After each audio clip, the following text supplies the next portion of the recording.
Hello and welcome to this World Anvil video. Today we're talking about professions. Let me get out of the way so you can see. Professions, there we go.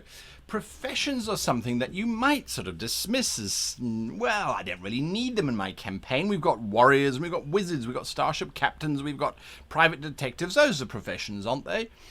Well, yes and no. Yes, because sure, we need to know what's going on in the world. No, because maybe it doesn't affect our characters. But yes is far more important than no. So let's go into professions. Professions here, it says, from the plumber to the extravagant hacker and sword for hire, professions define the flavor of your world and the people in it. Now, I couldn't have said it better myself. That's what we're looking at when we're talking about the profession template, is we're looking at the flavor. We're looking at the perspective that you get from these kinds of professions. So when you have a cook who suddenly appears on the scene, do they have the same prestige? Do they have the same acknowledgement that a modern day Michelin chef would have if they were to walk into the dining room and be recognized by their patrons? Or are they simply dismissed and meant to stay in the kitchen and be little round ladies with curly red hair?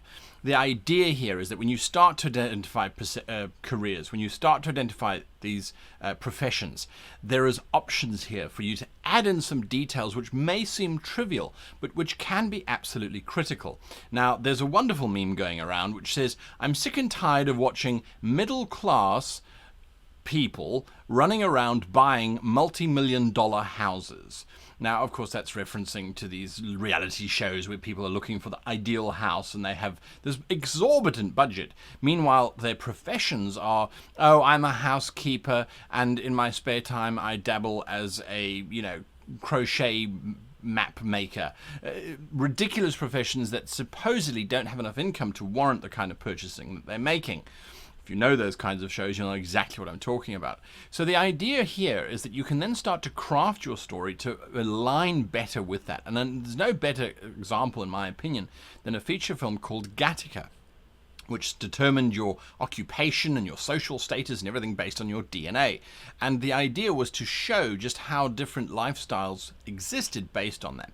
And that differentiation was because of the salaries that were commanded by the different professions that you were assigned to.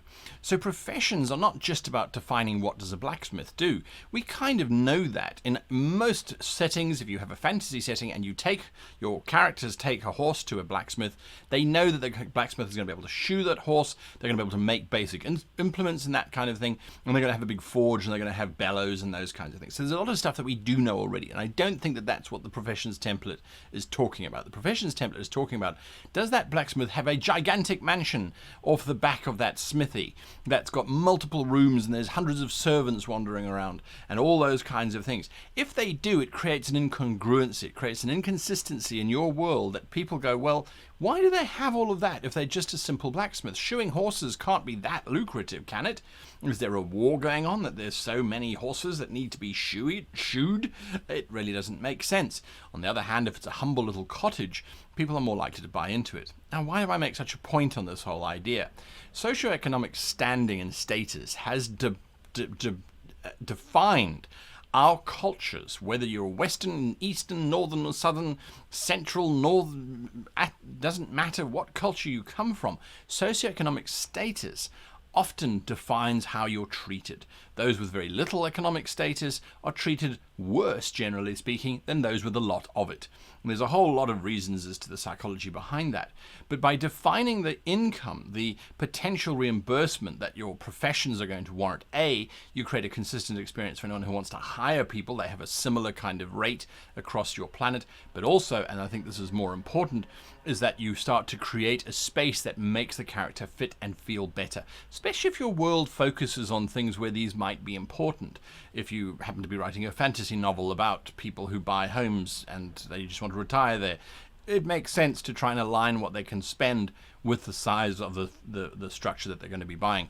When there aren't consistencies, and you've purposefully done that, that's a different story. Now you can start to add clues in as to where they're getting this money from, how are they finding that. Oftentimes people who are committing fraud are caught out because suddenly they go from a single salary bracket to a bracket where they're spending and they're going on holidays and they're doing all sorts of wonderful things. And you go, well, where do you get that money from? That's curious. And so suddenly a fraud investigation is launched. So professions give you a lot of things. A lot of things. Now, if you look at qualifications, you go, well, what interest would one have on qualifications? The entire Harry Potter series is based on gaining the qualification of a wizard or a witch or whatever it is that you want from Hogwarts. So the entire book bases itself on this information here. So that's how important it can be to define professions within your world. So don't just dismiss them. They are a potential source for a lot of rich information, for a lot of character narrative, a lot of focus, a lot of options for underhandedness or for absolute innocence, as well as the potential to give your character something to aspire to or try and become, if that happens to be the narrative you're going for. Anyway, professions, there's more to it than meets the eye. Until next time, light up the forge.